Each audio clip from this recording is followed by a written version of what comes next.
भारत की सेना पर जातिवादियों का कब्जा हो जाएगा। क्या मैं आपको डरा रहा हूं या सच है?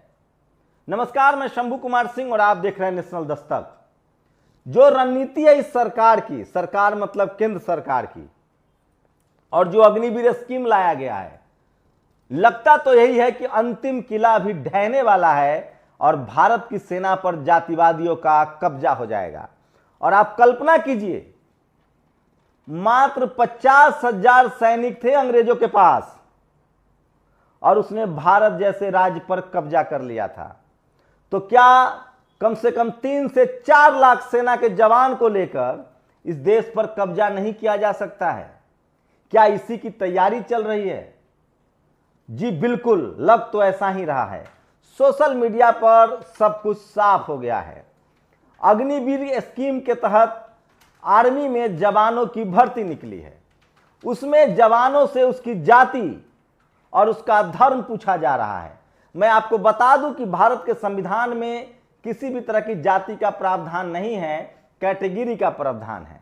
डॉक्टर अंबेडकर ने एससी, एसटी, ओबीसी, माइनॉरिटी और जनरल का कंसेप्ट दिया। दरअसल भारत में 1947 से पहले मनुस्मृति लागू था। मनुस्मृति मतलब ऊपर ब्राह्मण, फिर क्षत्रिय, फिर वैश्य, फिर शूद्र और फिर अछूत। बाबा साहब ने इस खेल को पलट दिया। जो अछूत थे उनको एससी, एसटी कहा, जो शूद्र थे उनको ओबीसी कहा, जो वैश्य थे और जो क्षत्रिय थे और जो ब्राह्मण थे उनको जनरल में डाल दिया, और जो क्रिश्चियन थे, जो सिख थे, जो ईसाई थे उनको माइनॉरिटी कहा।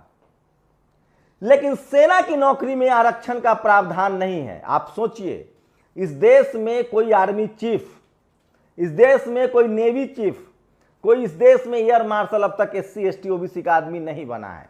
वो सब के सब सवर्ण समाज के लोग रहे हैं। इक्का दुक्का लोग किसान जातियों से रहे हैं, पटेल, मराठा, जाट या गुर्जर। इक्का दुक्का, जैसे सुप्रीम कोर्ट में नहीं है, जैसे लोग मीडिया में नहीं है, जैसे ब्यूरोक्रेसी में थोड़े लोग आए हैं, जैसे जुडिशियरी में नहीं है, ठीक उसी तरह से सेना में 2 तरह से भर्तियां होती है। एक होता है एनडीए, नेशनल डिफेंस एकेडमी, 10+2 के बाद जाता है, उसके बाद सेना के बड़े अधिकारी बनते हैं। वहां कोई आरक्षण नहीं है। अब जाकर एससी, एसटी, ओबीसी के लोग भी एग्जाम देकर एनडीए में क्वालिफाई करने लगे हैं।